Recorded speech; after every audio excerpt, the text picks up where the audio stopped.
Hello world, Nikolai here with a brand new product that will be of interest to all fans of Star Wars Rebellion. Now, what is this? It's actually three things into one. But first, a little bit about the measurements. So that's 98 millimeters by 90 by 3 millimeters, and it weighs just 29 grams. So it's a very small thing. I think we've managed to pack a lot of information and features into this. So let's open it. I'm actually going to use my second copy, which I made.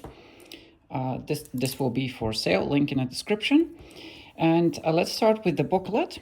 So this is actually a demo of the fourth fan expansion I've been helping to make. And essentially it is everything the expansion is about, but applied to the original units, those from the core game, and the official expansion. So it doesn't include the units from Wider Front Lines and the new units from this specific expansion called Imbalanced Factions.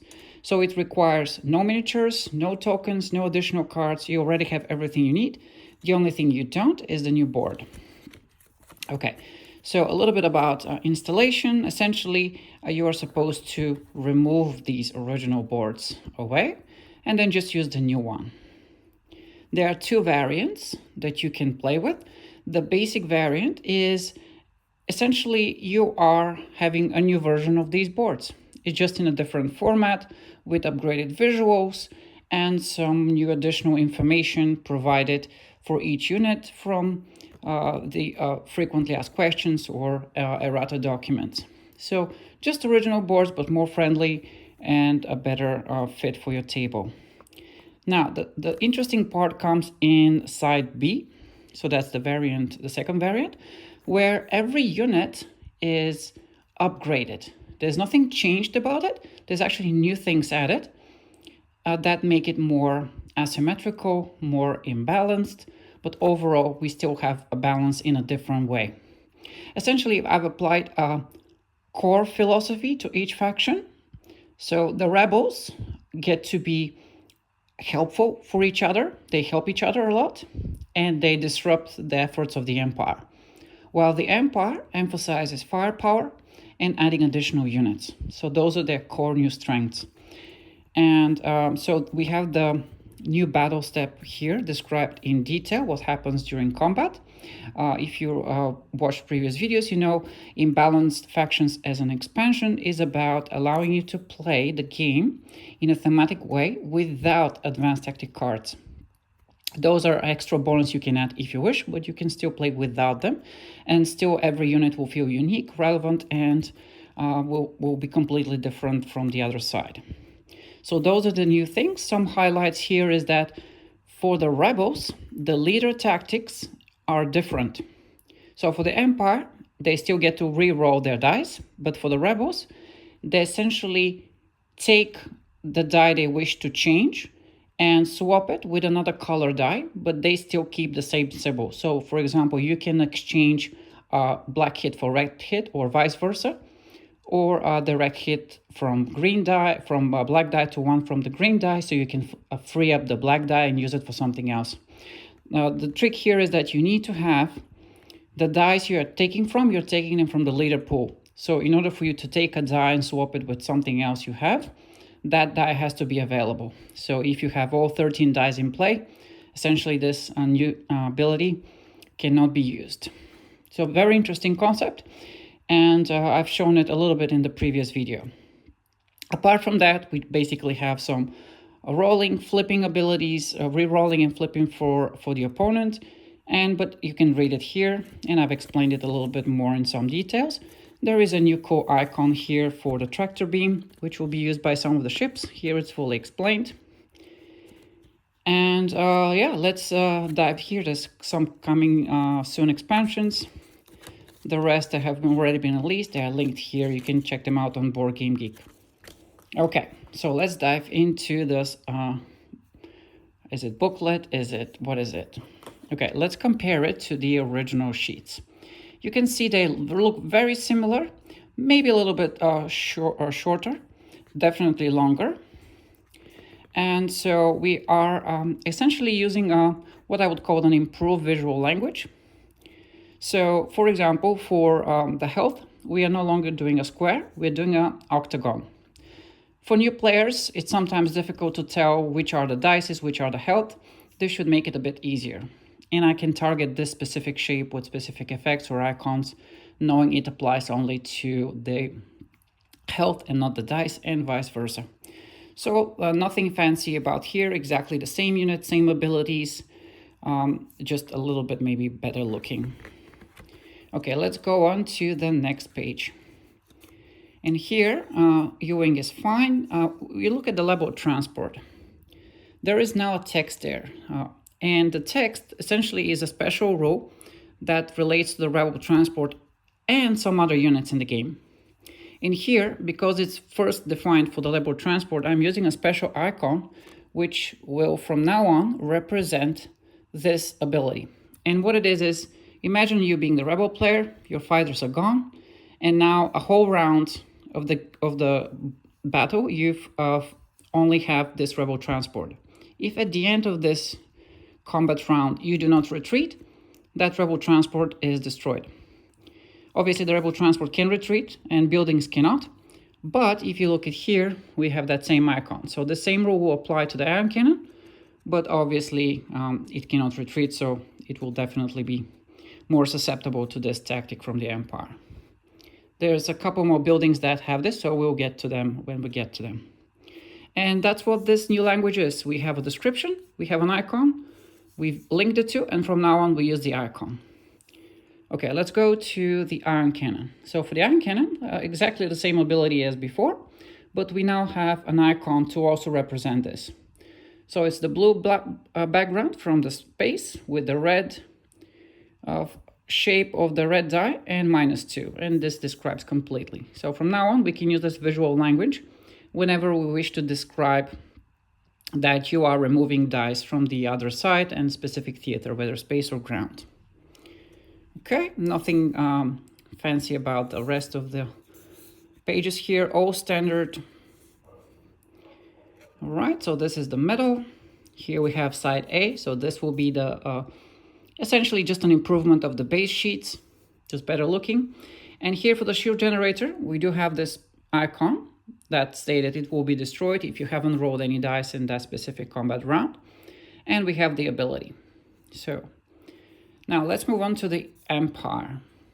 Now here it gets a bit interesting. With the shield bunker, we essentially have two abilities into one unit. And those are the core, that's the core text.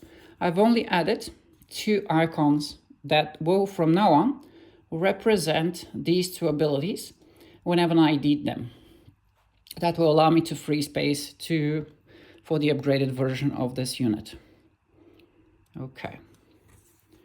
Next page, interdictor. Again, here we are actually listing an ability which is part of the unit, but we are just defining it now with a new icon, which essentially is a icon of the rebellion sandwiched between two hexagon with the stop sign. So this is to imply that you cannot leave a specific system. We use the same logic for the Death Star and Death Star under construction. These two units have a common ability, much like the interdictor, but it actually applies to the Imperial units. So while you have these units in battle, you cannot retreat with your Imperial units from that system. So essentially this is like a self-block. And now that we've defined the ability here on the Death Star under construction, I'm now free to use that icon here to indicate the same ability. All right, nothing fancy on the next page, so we're just going to the last page, and that's actually from the other side. So if we now just expand this to see how it looks from in the real side. So this is very long sheet, and it's much shorter than your standard sheets. And it's great for tables which are narrow. So if you have a table that's less than, let's say, 75 centimeters, this will fit on both sides of your board easily. But they're actually meant to be used as a standalone single sheet. You just place them vertically next to your build queue. That's the way it's meant to be. But if you like, you can get 2 of them, and each player will have the full reference for their own side and the opposing side.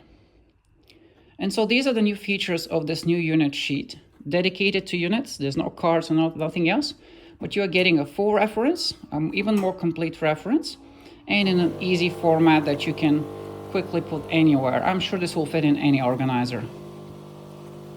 Now, that's the bonus part. That's essentially what I've provided as a additional value that you can get. But the main purpose of this is actually the other side. And so this side is mostly like an educational content for the other side, to get you used to the new layout, new visual language, and to define some of those icons we're going to use on the other side. So let's flip on to the other side, and we're going to take a look at it one thing at a time again, just to not overwhelm you, and we can focus it. So let's have a look at the X-Wing. So first, we are retaining the base X-Wing core features, 1 black die and 1 black health. What we are adding is sort of like a half ability. If you have 2 ships, then you can flip 1 black die. So imagine you having 2 X-Wings in battle, you roll both dice, one of them is blank, the other one is like a hit, then this will allow you to flip the blank side to its hit side. And so this really makes the X-Wings a very efficient space fighter. Exactly the same ability for the Y-Wings, with this half shaded shape, indicating that you need 2 of them to actually switch on this ability. So I'm using this logic of having the icon, which represents the ability, first described with as few letters as possible, and then from that point on, I can only use the icon. All right, let's move on to Karelian Corvette and Home One Cruiser. They have the exact same ability in that before the battle or during the battle, when the Imperial side collects their dice, they essentially have to remove 1 red or 1 green dice of your choice. Same for the Home One Cruiser. So this makes it a really great space ships if you're just looking into space-to-space battle. Okay, for the U-Wing, we have an unusual ability in that the U-Wing reduces by 1 black die the Imperial ground dice. So just like in the movies, it affects how well the Empire fights on the ground. The Rebel Transport has an entirely new ability here, which is defined, and that you can re-roll 2 of the Imperial dice, any color. So if you're struggling to get out of a battle to escape, and the Empire rolls a lot of direct hits, you can probably have a chance to roll them into some other result that is more favorable to you. For the Nebulon B frigate, we've sort of reimagined how it will be helpful in, let's say, a run on the Death Star, or just protecting your starships by removing 2 black dice from the Imperial side. Ion Cannon. Now, this is a new ability here, and I've defined it. At the end of each combat round, after damage has been assigned, but before retreat, you are able to deploy 2 additional Space Triangle units. That's what this means. And then we have the original ability of the Ion Cannon, which is to reduce the Imperial red dice by 2. Okay, next page.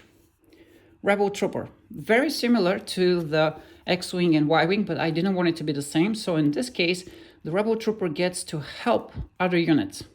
So essentially, if you have, let's say, 2 Rebel Troopers with 1 Airspeeder, you are able to flip one of the blanks for the Airspeeder, sort of like act as a spotter on the ground for better target accuracy. For the Rebel Vanguard, though, it is flipping its own dice, so it is increasing the value of those green dice quite a bit to compensate for the lack of the advanced tactic card. The Airspeeder, no additional die, but great increase in accuracy. So we are retaining here the theme, more accuracy rather than more firepower. The Golden Arm Turret acts as sort of like a distraction for the Empire. It sort of doesn't add any firepower, but it gets to re-roll 1 red and 1 black die from the Imperial side. Now, last unit for the Rebel Alliance, that's the shield generator. And this is the only unit I had to change completely in order to fit in the new visual language. In that, since we are not playing with advanced tactic cards, the ability didn't make sense. So I've replaced it with it being able to flip one black and one red die from the other side. This is different from rerolling. It's a bit stronger ability since it doesn't have any dice. And it's able to deploy to ground units at the end of the combat round, each combat round.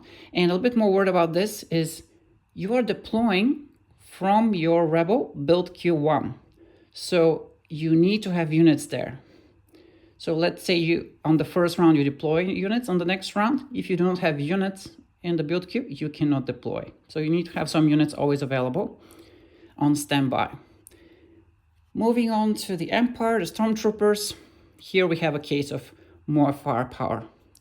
Essentially, this half black die ability indicates that the trooper has 1.5 black dice. So in order to take advantage of that, you just need to have 2 Stormtroopers in the battle, and they'll be rolling 3 instead of 2 dice.